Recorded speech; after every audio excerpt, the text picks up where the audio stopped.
So me and my brother, we've always been involved from a young age in hospitality. Obviously living above a pub, you're always involved with coming and going, food, beer. We wanted to do like a bit of an artisan, a bit more like fresh sourdough, freshly baked brioche, ginger pig sausages, specialty coffee. And the builders used to come in and they used to give us such a hard time about the price. And they didn't understand that it had changed from a greasy spoon to an artisan style. The builders decided that this cafe wasn't there for them anymore. Yep. And all the local moms and the families and the people that had moved to the area started to use us. When we opened, and we had about an influx of 2 or 3 weeks where it was just full. Breakfast and lunch, which was amazing. You've got to definitely believe in the brand. You've got to believe in what you want to achieve. Our eating habits are changing. We're demanding better dining experiences, and the food market has never been so competitive. Starting and succeeding with a food business is challenging, but some determined and passionate entrepreneurs are flourishing. These people have big dreams, big passion, and big drive. They are disruptors, change makers, and innovators. They see a positive future. Many say that food business is too risky. Some say that it has huge rewards. Are you up for the challenge? In today's episode, I sit down with James from Lupo Bros, an all-day dining cafe here in London. James, with his brother, they grew up in a family surrounded by food and hospitality, where his father had a pub. So really, hospitality is in their blood. They had an amazing foundation and learnings from an early age. They then went on to study hospitality and spent quite a few years working in some great places, in particular around London. They've gone from strength to strength since opening, and really now at the point of growth, I think, coming out of COVID.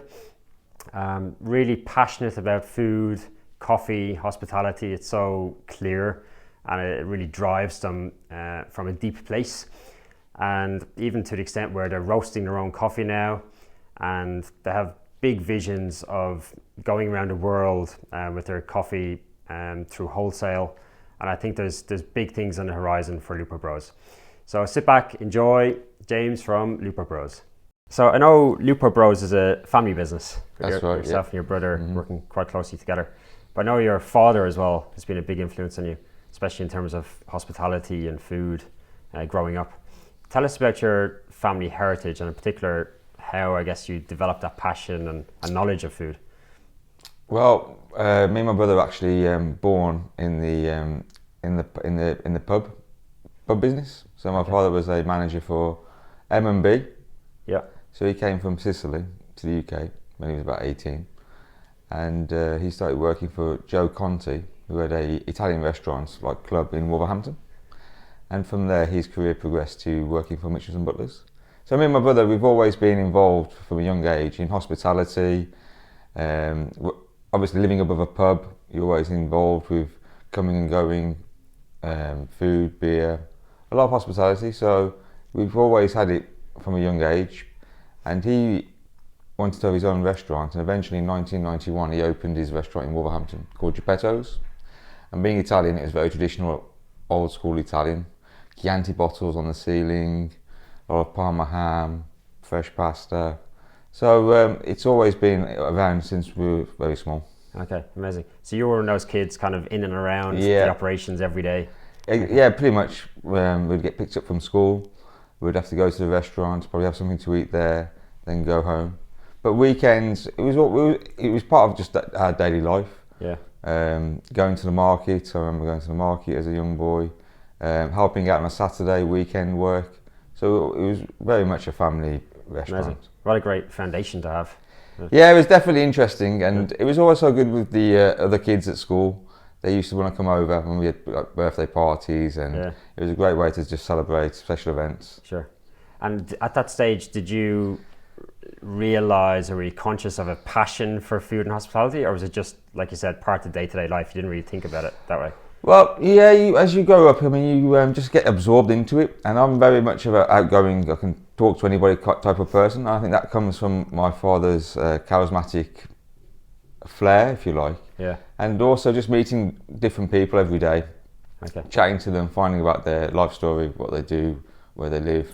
And you make friends, and customers come back, repeat business, and you know, it becomes part of your livelihood. Okay, interesting. And tell us then about the Italian influence in you. So obviously your father being Italian, but have you travelled much in Italy at all? Or I mean, every summer we used to try and go back to Sicily to see like grandparents and aunties, uncles. So yeah, there's always, I mean, fresh fish, because obviously in Sicily, right next to the sea. So stuff like swordfish, king prawns, calamari, octopus, you know, just caught fresh in the morning, and it'd be on the dinner table for evening. You just a bit of olive oil, garlic, fantastic. Okay, sounds amazing. Yeah, but just pan fried. Okay. Bit of white wine. Amazing.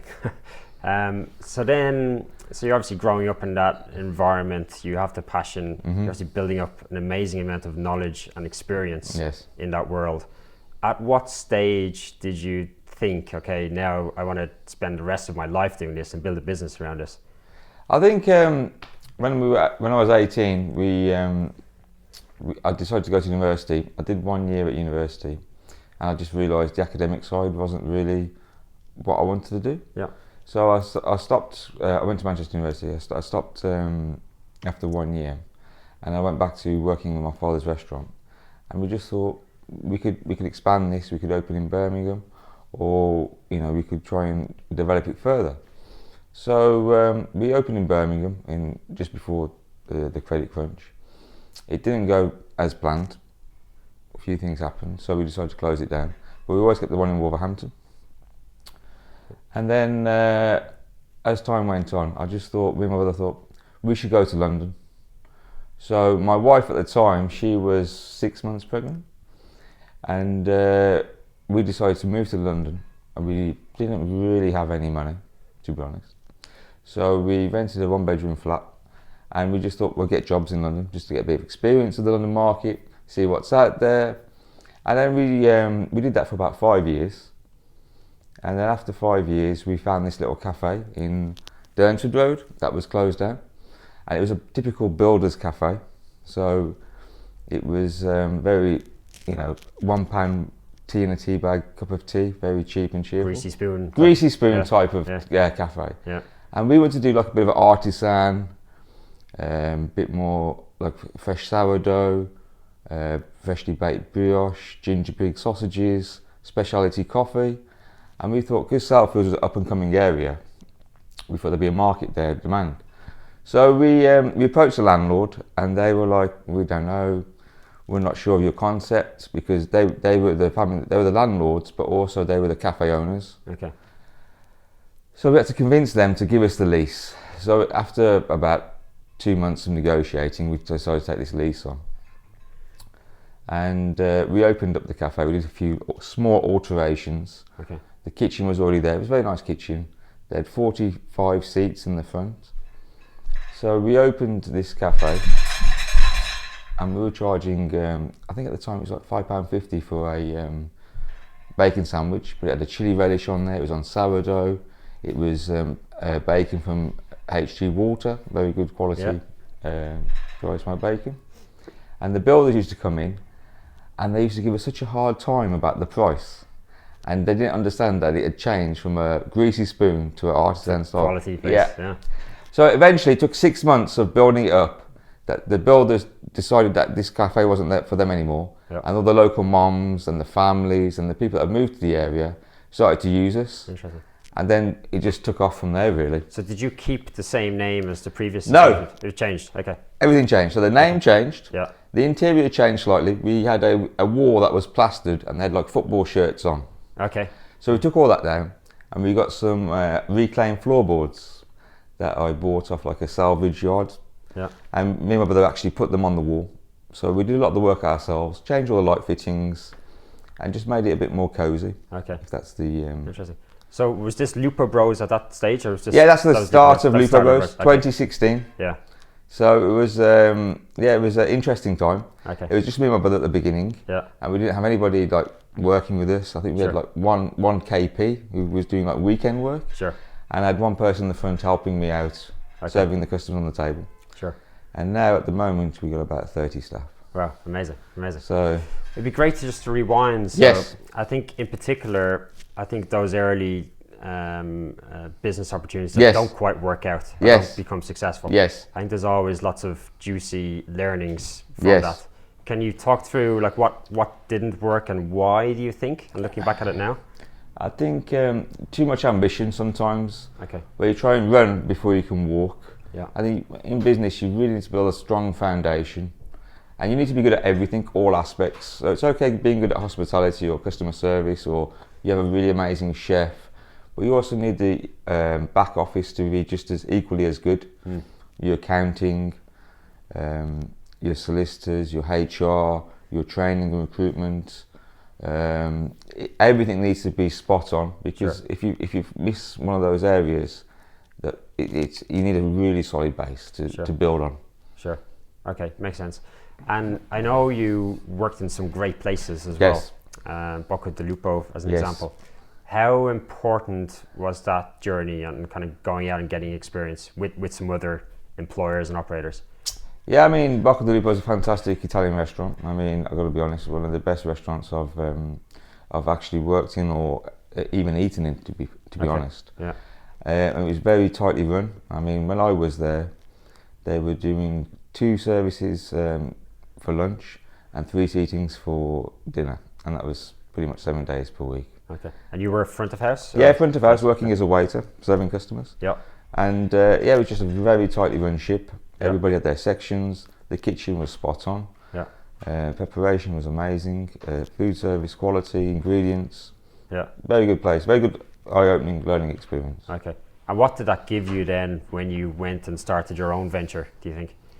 I think it gave a good solid foundation of the expectations we need to reach. Okay. Where we need to aim for. It gives you a benchmark. A benchmark, definitely. And if we can get anywhere near the quality and the service standards that some of these places I've worked at, then I'll be very happy. Okay. And then let's talk about Lupo Bros. So then, in terms of the concept, so it makes sense. You found a site and it was an existing cafe, and you transition into something that's better quality and more aligned with what you want. Did you have a clear vision in mind at like the early stage as to what you wanted it to be, or was it just taking one step at a time and iterating? I think it was taking one step at a time and finding out what works and what doesn't work. Okay. I think we try to do a takeaway aspect to the cafe, which does work, but it then jeopardises the people that sit in, the quality or the time it takes for the chef to prepare the food. So we had to adapt as we went along. Okay. However, it's just a very easygoing cafe with very good high quality ingredients that we just prepare really well and we serve with a smile. I mean, that's generally the concept that we wanted to create. Okay. Just something affordable and where you can come in, have a bite to eat, have a cup of coffee and then carry on with your day. Okay. And at that stage, did you have a vision to open multiple sites or to grow something more substantial, or was it kind of just keep it small at that stage? At that stage, keep it small. Yeah. I mean, we always fancied to open in central London. That was always the dream, to come to London, open in central, Soho, Fitzrovia, Marylebone. And we've been looking for many years to try and find the right opportunity. I think the one benefit from a business point of view of the pandemic, although obviously, you know, a lot of people suffered and it was a bit difficult for people, was the opportunity that allowed you to enter the London market. So from a business point of view, that was our opportunity to get our foot in the door. Absolutely. If you like. Yeah, makes sense. I think it's interesting. I know your opening hours are focused on morning and afternoon. Yes. You're not opening in the evening. Not yet. Not yet. Okay, interesting. So tell us about that decision in the first place and why now are you changing? So we did want to do an all-day offering. You did? We did want to do all-day offering, and we still have plans to do all-day offering in Central. So when we took the lease on in August 2021, it was still a lot of turmoil with working from home, where office workers return to work, tourists, travel. So we opened in a very peculiar time. In September, when we did open, the working from home order was being relaxed and people being encouraged to come back to the office. However, it wasn't until about October, November did we notice a big increase in footfall and sales started to creep up.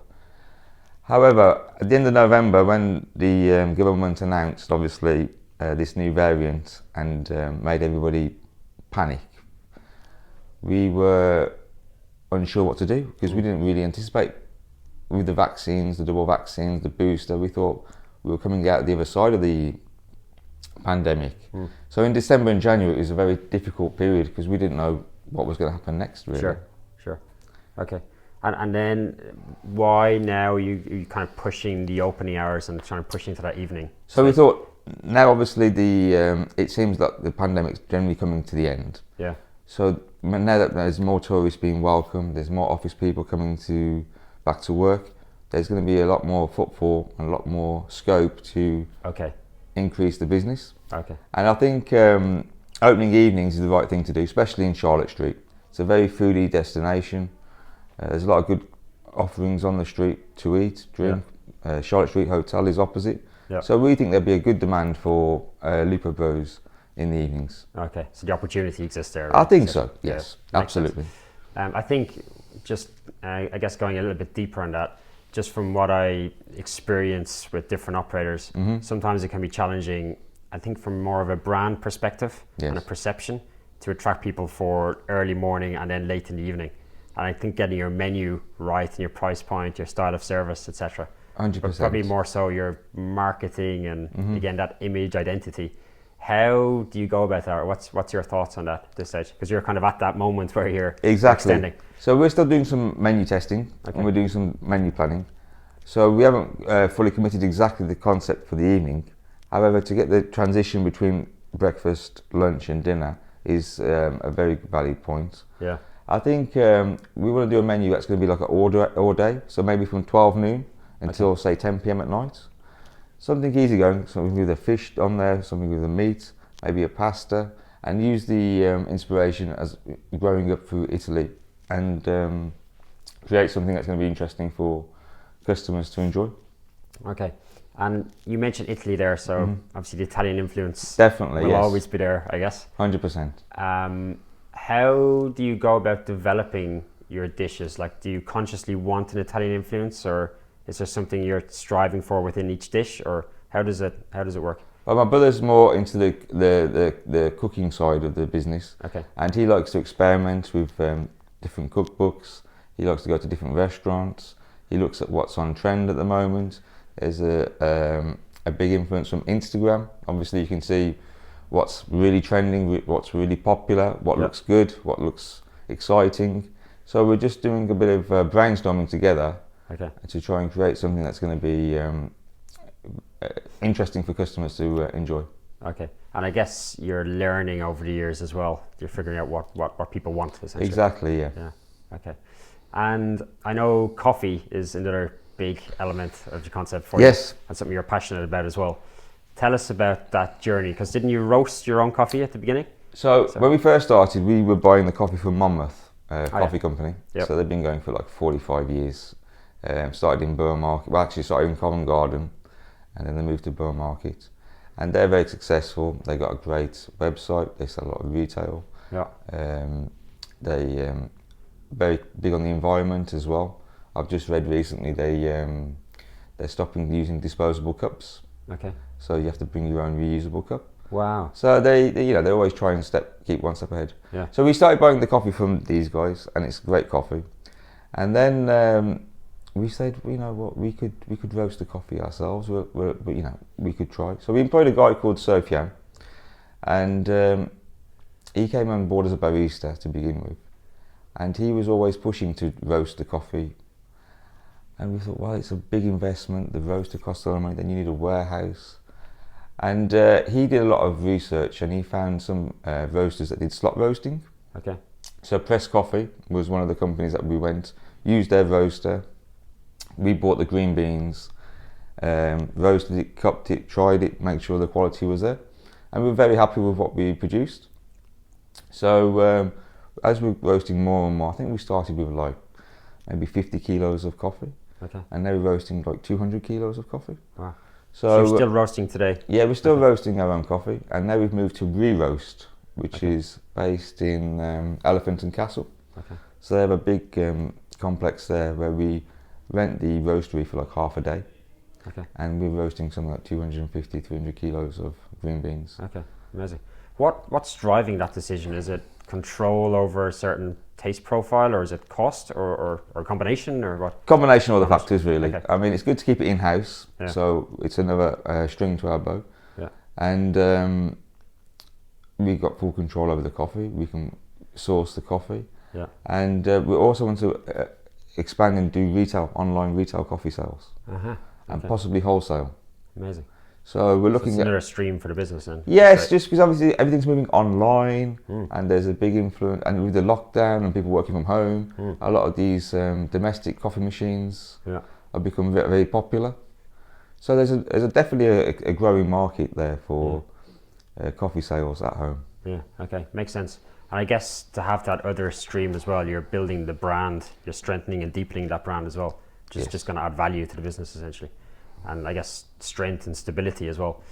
Tell us about getting that brand out there. You mentioned Instagram, obviously super important. Yes. How do you get out there, get exposure, get traction? Well, we are obviously customers that come to the cafe. We started to sell the retail coffee in the actual in store in the cafe, and that's been very popular. So customers are obviously drinking coffee in the coffee shop, and they're enjoying it. So they're buying beans for home. The website, we're just having the website rebuilt now. So that would be a good platform to get out there. Instagram, again.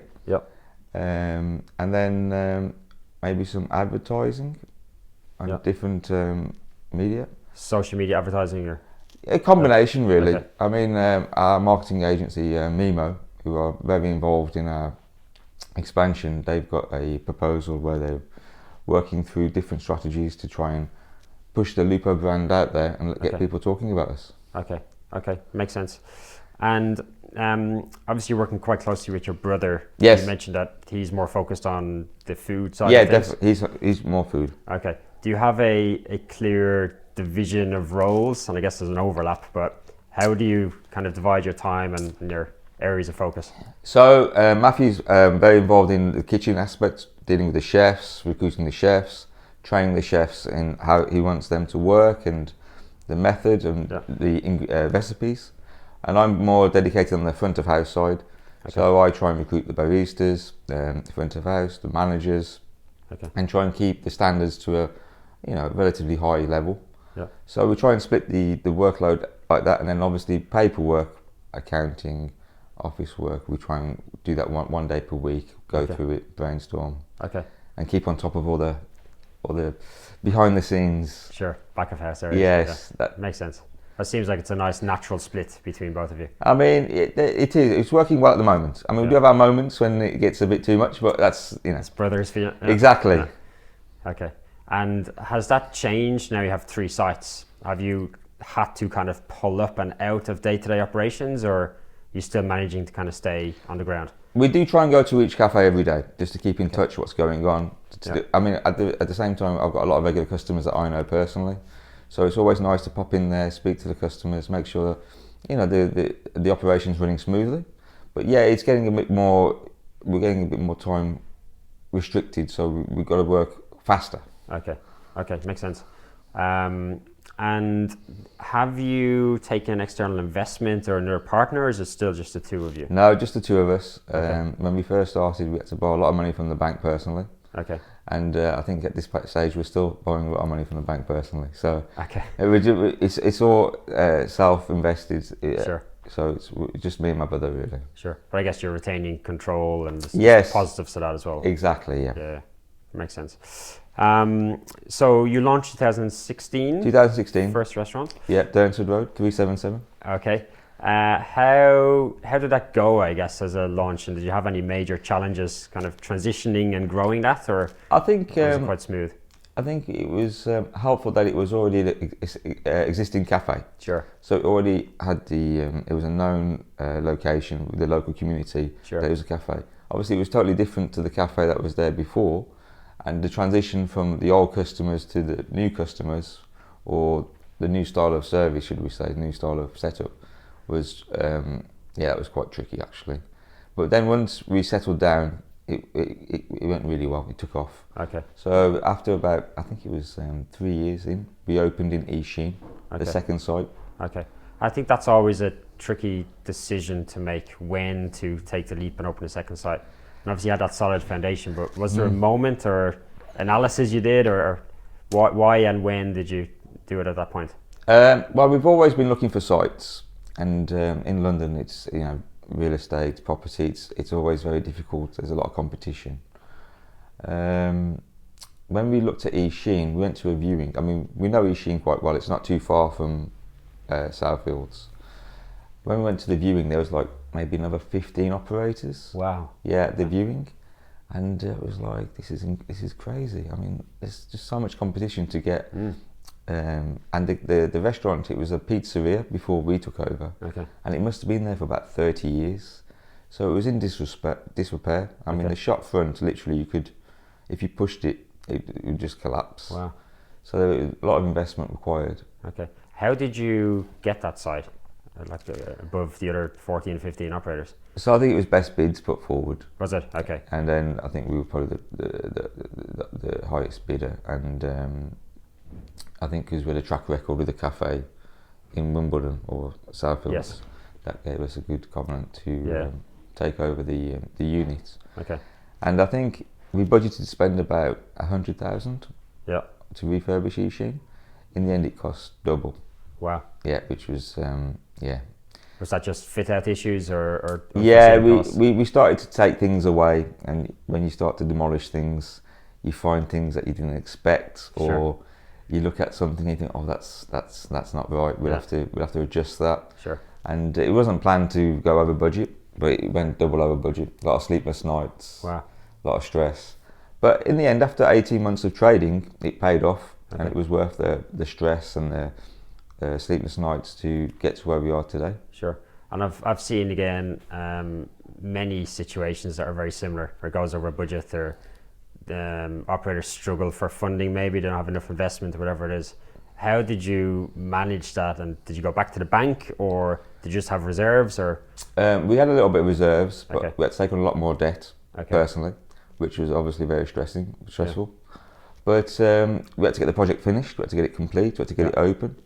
And when we opened, I mean, we had about an influx of 2 or 3 weeks where it was just full, breakfast and lunch, which was amazing. So it was like, because the worst thing you can do is when you're opening a cafe or a restaurant is, if you open, you have the back of your mind, will people come in? Will they like what you're doing? Will they like your concept? Will they like you? Will they like the food? Will they like the... I've built it, will they come? Yeah, exactly. And it's like, you do have these doubts at the back of your mind. Yeah. So when you do actually fill the cafe up, it's a lovely feeling. Yeah, I'm sure. And in terms of location then, so obviously that was a prime location in demand. How did you go about choosing your locations, and for your third site as well? So in Southfields, Wimbledon Park, where the first cafe opened, it was literally 5 minutes from where we were living. Okay. So we knew the area really well. There was a school next door, a lot of families. So we went for that location. Ishin was very similar to Wimbledon Park, where there's a lot of residential. It was on a high street, but there's a lot of families living in the area. There's a few good schools, there's a few good shops, and it just had the right feel for the concept we were... In terms of the demographic? Yeah, the demographic of the people living in the area. Makes sense.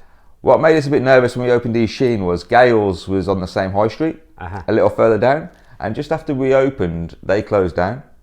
Okay. And I was like, hang on a second, Gales have only been there like 6 months. It's like, if they've closed, why have they closed it down? Because obviously Gales is very successful, big brand. And I still don't really understand what went wrong for them on that particular site. Because because we're still there. We're quite grateful that our customers are very happy returning, coming back. But for some reason, Gales, they didn't like it. Very interesting. So I think sometimes maybe if you're on the wrong side of the street, there can be little... Possibly. Yeah. I mean, they were like a couple hundred yards down the road. So, but their unit maybe was a bit too small for them. I'm not sure. I don't know. Okay. And then your third site, so you've just recently launched on Charlotte Street. Charlotte Street, one of London's most famous streets. The guy that was there before was there for maybe 7 years, 8 years. Okay. He just wanted to downsize because obviously the pandemic. The unit is based over the basement and ground floor. So it was a 45, 50 cover restaurant. The kitchen was already intact. Just did a bit of a refurbishment to bring it up to the Lupo Bros style. Yeah. And we just thought Fitzrovia is always a location that we wanted to open, expand. It's a mix of offices, residential, tourists, a combination really. And we just thought there was a little gap in the market just to have a concept open on Charlotte Street, because there's a lot of Michelin star, fine dining, high-end restaurants which are amazing. But if you just want something a bit casual, a bit more casual, light lunch, you can just drop in, have a coffee, quick meeting, catch up with some friends. It's something different on the street. Yeah, I think so, just to give it a bit of variation. Yeah, makes sense. I think it took some guts to open. I know we're hopefully, fingers crossed, coming out of the pandemic. Yes. But I guess on the other side, it's a balance because the opportunities are there, like you said. Yes. And there's better terms available. So again, how did you make that decision and just take the leap and go for it? Well, as I said earlier, we've looked at many units to try and find the right deal, the right location, the right moment to open, and I don't think there is the perfect fit. Okay. So eventually, you have to do as much research as you can, and I think you have to have a gut instinct where you get a good vibe of the units, the location, what you're offering, and sometimes you just got to go for it. Sure. So I think Charlotte Street is going to be a very tough challenge, but we're up to the challenge. Yeah, but like you said, I guess it's renowned as a foodie destination, so the footfall will come back eventually. Yes. I mean, it was bizarre when we were looking around in like July, August. I mean, the street obviously was like the whole of central London. It was just like a film. You couldn't make it up really. Yeah. Although now it just feels like a bad dream. Yeah. Because people are coming back, and it just feels like it. Although it did happen, it feels like it didn't really happen. It's very bizarre, very weird. Sure. Well, hopefully it's perfect timing for you now that the floods will start coming back in again. Floods of people start coming back. Yeah, I think today as well, being the restriction, the testing for travellers to come to the UK. Yeah. I think this will obviously be the next kick on. Sure. To get back to normal. Sure. So how is the business doing now in general with your 3 sites? Is it kind of in a positive position now, ready to kick on, or? Yeah, I mean, as I said, in November 2021, things were starting to really pick back up. Everything was almost all systems go. Then December, obviously, to January, dropped off again. But now this month, February, it's already started to go back to pre-December levels. So hopefully now it's just going to kick on for summer. Okay. And so I think you've amazing foundations in place now. You're obviously building your brand. You got 3 sites. Your team is growing. Yes. What is the vision? Like, what's the next step, and where do you see this going? What's the potential for Lupo Bros?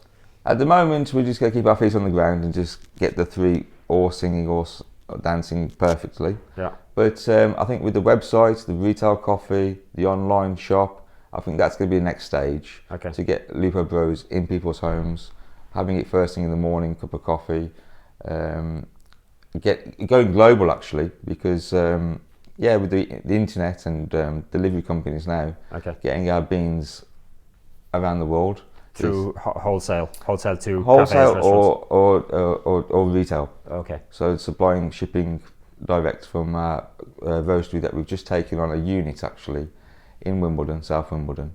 So we're going to try and expand from there. Okay, interesting. And have you gone down the home delivery route in terms of cooked hot meals, or is it you're staying with the cold side for now? So we are on Deliveroo. Okay. So we do use we are on Deliveroo platform, so you can order, and this is another aspect of the business that we could look at further on down the line. Okay. Maybe with a dark kitchen possibly. Okay. But again, that's further on down the line. Okay. And any end goal? Like, would you see an exit or franchising or? Maybe a franchise. I mean, we're Yeah. just discussing this at the moment. Yeah. We've got some good systems in place. I think if our managers want to come on board and invest as well with us, we are open to discussions and Interesting. And grow not just for ourselves, but help our team grow with their development as well. Okay, great. So exciting times. So Definitely, absolutely. Yeah, fantastic. So final question: if you, I guess we're looking back, and maybe just somebody in your position 10 years ago. Yes. Somebody passionate, young entrepreneur. Yes. Would you have a piece of advice for somebody maybe looking to launch a concept? I think you've got to definitely believe in the brand. You've got to believe in what you want to achieve. And I think if you're looking at different people that you aspire to be like, yeah, or you want to emulate, I think definitely go and work with these companies or these people and gain as much experience and knowledge that you can, and then incorporate it in what your vision is, and try and develop it further to achieve your goals. Great, I think it's really good advice. I think modelling against Lupo Bros wouldn't be a bad idea as well. Well, we're still work in progress, so Sure. until we get to the end, we're still working on it. Absolutely, absolutely. Fantastic. Well, that's great, James. Thanks very much. Really fantastic story. I'm sure you're going to be very successful. Thank you, Pete. Right. Thanks Thanks very much. Thank you. Cheers.